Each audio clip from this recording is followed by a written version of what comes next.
Deuteronomy chapter 31.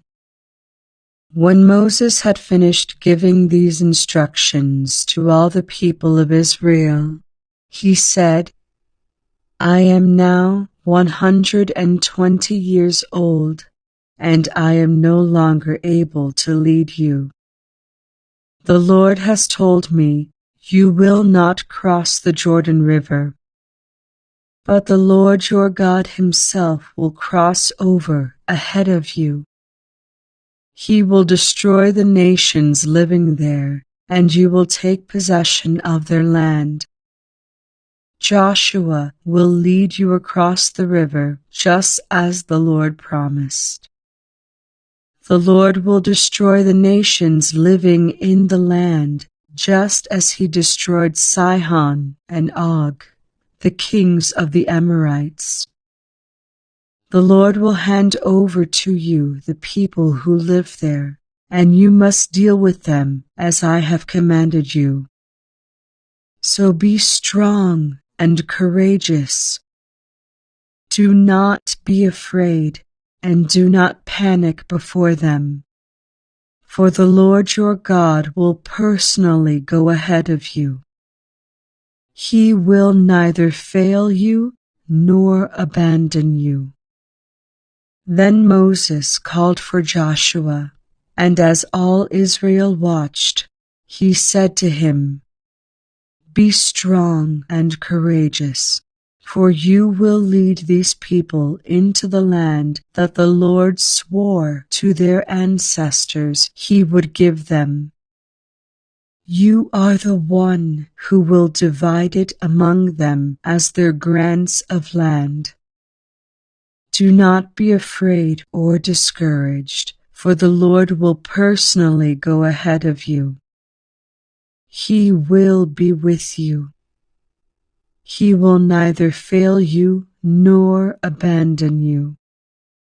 So Moses wrote this entire body of instruction in a book and gave it to the priests who carried the ark of the Lord's covenant and to the elders of Israel.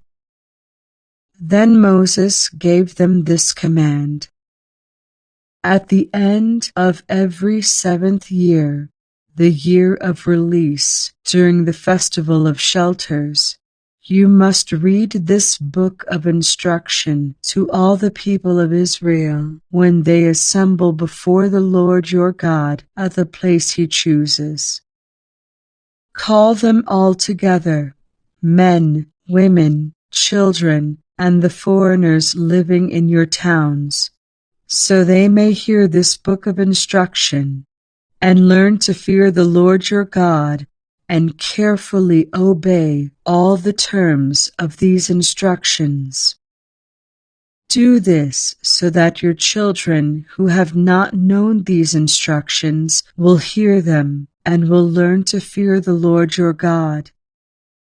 Do this as long as you live in the land you are crossing the Jordan to occupy. Then the Lord said to Moses, The time has come for you to die. Call Joshua and present yourselves at the tabernacle, so that I may commission him there. So Moses and Joshua went and presented themselves at the tabernacle, and the Lord appeared to them in a pillar of cloud that stood at the entrance to the sacred tent. The Lord said to Moses, You are about to die and join your ancestors. After you are gone, these people will begin to worship foreign gods, the gods of the land where they are going. They will abandon me and break my covenant that I have made with them. Then my anger will blaze forth against them. I will abandon them, hiding my face from them, and they will be devoured. Terrible trouble will come down on them, and on that day they will say, These disasters have come down on us because God is no longer among us. At that time I will hide my face from them on account of all the evil they commit by worshiping other gods. So write down the words of this song and teach it to the people of Israel. Help them learn it, so it may serve as a witness for me against them. For I will bring them into the land I swore to give their ancestors, a land flowing with milk and honey. There they will become prosperous, eat all the food they want, and become fat. But they will begin to worship other gods. They will despise me and break my covenant. And when great disasters come down on them, this song will stand as evidence against them, for it will never be forgotten by their descendants. I know the intentions of these people, even now, before they have entered the land I swore to give them. So that very day Moses wrote down the words of the song and taught it to the Israelites. Then the Lord commissioned Joshua, son of Nun, with these words: Be strong and courageous, for you must bring the people of Israel into the land I swore to give them. I will be with you. When Moses had finished writing this entire body of instruction in a book, he gave this command to the Levites who carried the ark of the Lord's covenant. Take this book of instruction and place it beside the ark of the covenant of the Lord your God, so it may remain there as a witness against the people of Israel. For I know how rebellious and stubborn you are. Even now, while I am still alive and am here with you, you have rebelled against the Lord. How much more rebellious will you be after my death? Now summon all the elders and officials of your tribes, so that I can speak to them directly and call heaven and earth to witness against them. I know that after my death you will become utterly corrupt and will turn from the way I have commanded you to follow. In the days to come, disaster will come down on you, for you will do what is evil in the Lord's sight, making him very angry with your actions. So Moses recited this entire song publicly to the assembly of Israel. Deuteronomy chapter 32. Listen, O heavens, and I will speak. Hear, O earth, the words that I say. Let my teaching fall on you like rain. Let my speech settle like dew. Let my words fall like rain on tender grass, like gentle showers on young plants. I will proclaim the name of the Lord. How glorious is our God! He is the rock. His deeds are perfect. Everything he does is just and fair. He is a faithful God who does no wrong. How just and upright he is! But they have acted corruptly toward him when they act so perversely. Are they really his children? They are a deceitful and twisted generation. Is this the way you repay the Lord, you foolish and senseless people? Isn't he your Father who created you? Has he not made you and established you? Remember the days of long ago. Think about the generations past. Ask your father, and he will inform you. Inquire of your elders, and they will tell you. When the Most High assigned lands to the nations, when he divided up the human race, he established the boundaries of the peoples according to the number in his heavenly court. For the people of Israel belong to the Lord. Jacob is his special possession. He found them in a desert land, in an empty, howling wasteland. He surrounded them and watched over them. He guarded them as he would guard his own eyes.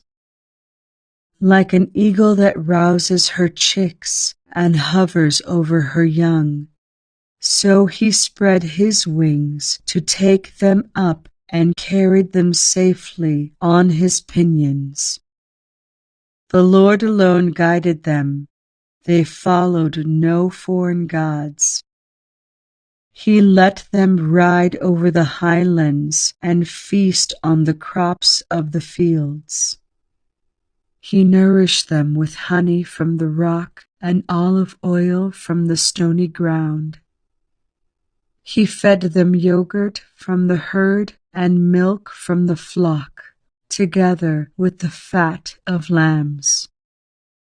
He gave them choice rams from Bashan and goats, together with the choicest wheat.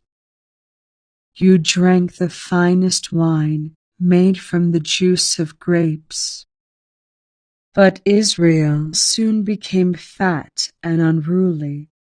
The people grew heavy, plump, and stuffed. Then they abandoned the God who had made them. They made light of the rock of their salvation. They stirred up his jealousy by worshipping foreign gods. They provoked his fury with detestable deeds. They offered sacrifices to demons which are not God, to gods they had not known before, to new gods only recently arrived, to gods their ancestors had never feared. You neglected the rock who had fathered you. You forgot the God who had given you birth. The Lord saw this and drew back, provoked to anger by his own sons and daughters. He said, I will abandon them. Then see what becomes of them, for they are a twisted generation, children without integrity. They have roused my jealousy by worshipping things that are not God. They have provoked my anger with their useless idols. Now I will rouse their jealousy through people who are not even a people. I will provoke their anger through the foolish Gentiles. For my anger blazes forth like fire and burns to the depths of the grave. It devours the earth and all its crops and ignites the foundations of the mountains. I will heap disasters upon them and shoot them down with my arrows. I will weaken them with famine, burning fever, and deadly disease. I will send the fangs of wild beasts and poisonous snakes that glide in the dust. Outside, the sword will bring death, and inside, terror will strike both young men and young women, both infants and the aged. I would have annihilated them, wiping out even the memory of them. But I feared the taunt of Israel's enemy, who might misunderstand and say, Our own power has triumphed. The Lord had nothing to do with this. But Israel is a senseless nation. The people are foolish without understanding. Oh, that they were wise and could understand this. Oh, that they might know their fate. How could one person chase 1,000 of them, and 2 people put 10,000 to flight, unless their rock had sold them, unless the Lord had given them up? But the rock of our enemies is not like our rock, as even they recognize. Their vine grows from the vine of Sodom, from the vineyards of Gomorrah. Their grapes are poison, and their clusters are bitter. Their wine is the venom of serpents, the deadly poison of cobras.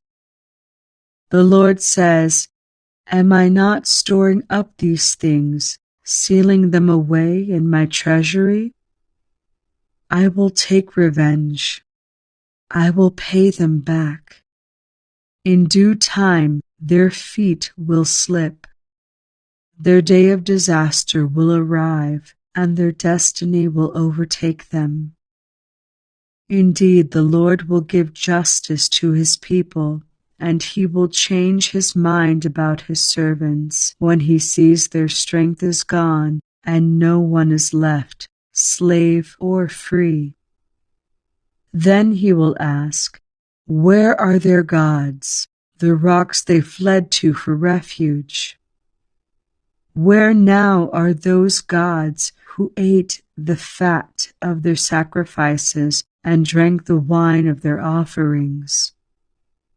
Let those gods arise and help you.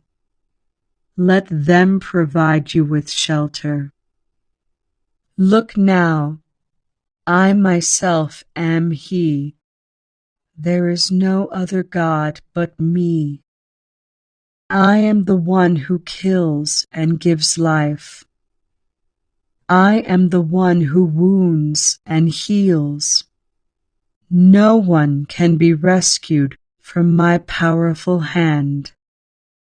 Now I raise my hand to heaven and declare, As surely as I live, when I sharpen my flashing sword and begin to carry out justice, I will take revenge on my enemies and repay those who reject me.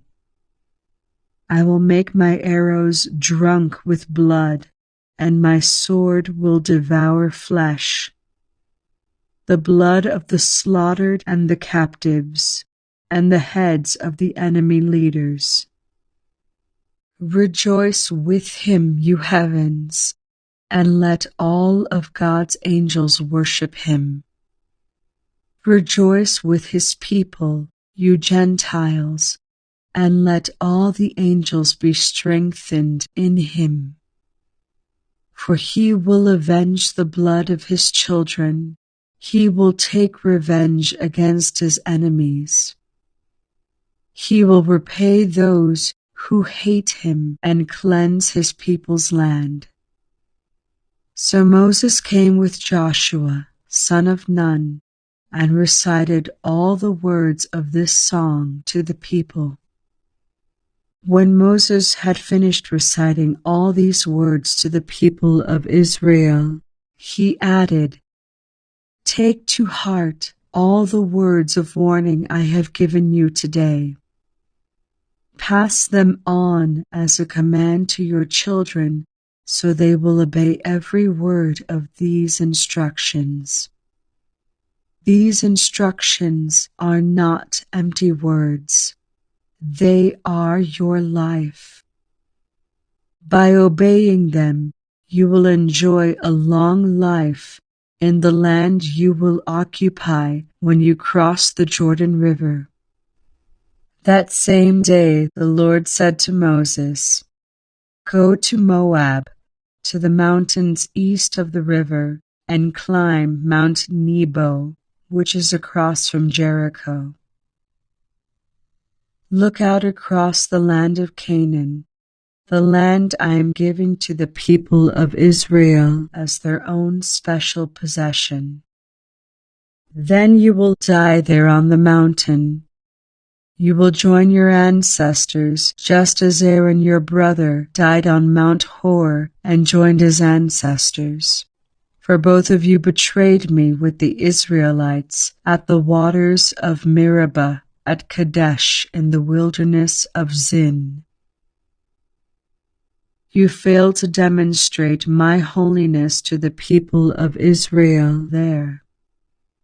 So you will see the land from a distance, but you may not enter the land I am giving to the people of Israel. Deuteronomy chapter 33. This is the blessing that Moses, the man of God, gave to the people of Israel before his death. The Lord came from Mount Sinai and dawned upon us from Mount Seir. He shone forth from Mount Paran and came from Meribah Kadesh with flaming fire at his right hand. Indeed, he loves his people. All his holy ones are in his hands. They follow in his steps and accept his teaching. Moses gave us the Lord's instruction, the special possession of the people of Israel. The Lord became king in Israel when the leaders of the people assembled, when the tribes of Israel gathered as one. Moses said this about the tribe of Reuben: "Let the tribe of Reuben live and not die out, though they are few in number." Moses said this about the tribe of Judah: "O Lord, hear the cry of Judah and bring them together as a people. Give them strength to defend their cause. Help them against their enemies." Moses said this about the tribe of Levi: "O Lord, you have given your Thummim and Urim, the sacred lots, to your faithful servants the Levites. You put them to the test at Massah and struggled with them at the waters of Meribah. The Levites obeyed your word and guarded your covenant. They were more loyal to you than to their own parents. They ignored their relatives and did not acknowledge their own children. They teach your regulations to Jacob. They give your instructions to Israel. They present incense before you and offer whole burnt offerings on the altar. Bless the ministry of the Levites, O Lord, and accept all the work of their hands. Hit their enemies where it hurts the most. Strike down their foes so they never rise again." Moses said this about the tribe of Benjamin: "The people of Benjamin are loved by the Lord and live in safety beside him. He surrounds them continuously and preserves them from every harm." Moses said this about the tribes of Joseph: "May their land be blessed by the Lord with the precious gift of dew from the heavens and water from beneath the earth, with the rich fruit that grows in the sun and the rich harvest produced each month, with the finest crops of the ancient mountains and the abundance from the everlasting hills, with the best gifts of the earth and its bounty, and the favor of the one who appeared in the burning bush. May these blessings rest on Joseph's head, crowning the brow of the prince among his brothers. Joseph has the majesty of a young bull. He has the horns of a wild ox. He will gore distant nations, even to the ends of the earth. This is my blessing for the multitudes of Ephraim and the thousands of Manasseh. Moses said this about the tribes of Zebulun and Issachar. May the people of Zebulun prosper in their travels. May the people of Issachar prosper at home in their tents. They summon the people to the mountain to offer proper sacrifices there. They benefit from the riches of the sea and the hidden treasures in the sand. Moses said this about the tribe of Gad. Blessed is the one who enlarges Gad's territory. Gad is poised there like a lion to tear off an arm or a head. The people of Gad took the best land for themselves. A leader's share was assigned to them. When the leaders of the people were assembled, they carried out the Lord's justice and obeyed his regulations for Israel. Moses said this about the tribe of Dan. Dan is a lion's cub leaping out from Bashan. Moses said this about the tribe of Naphtali. O Naphtali, you are rich in favor and full of the Lord's blessings. May you possess the west and the south. Moses said this about the tribe of Asher. May Asher be blessed above other sons. May he be esteemed by his brothers. May he bathe his feet in olive oil. May the bolts of your gates be of iron and bronze. May you be secure all your days. There is no one like the God of Israel. He rides across the heavens to help you, across the skies in majestic splendor. The eternal God is your refuge, and his everlasting arms are under you. He drives out the enemy before you. He cries out, "Destroy them." So Israel will live in safety, prosperous Jacob in security, in a land of grain and new wine, while the heavens drop down dew. How blessed you are, O Israel! Who else is like you, a people saved by the Lord? He is your protecting shield and your triumphant sword. Your enemies will cringe before you, and you will stomp on their backs. Deuteronomy chapter 34. Then Moses went up to Mount Nebo from the plains of Moab and climbed Pisgah Peak, which is across from Jericho.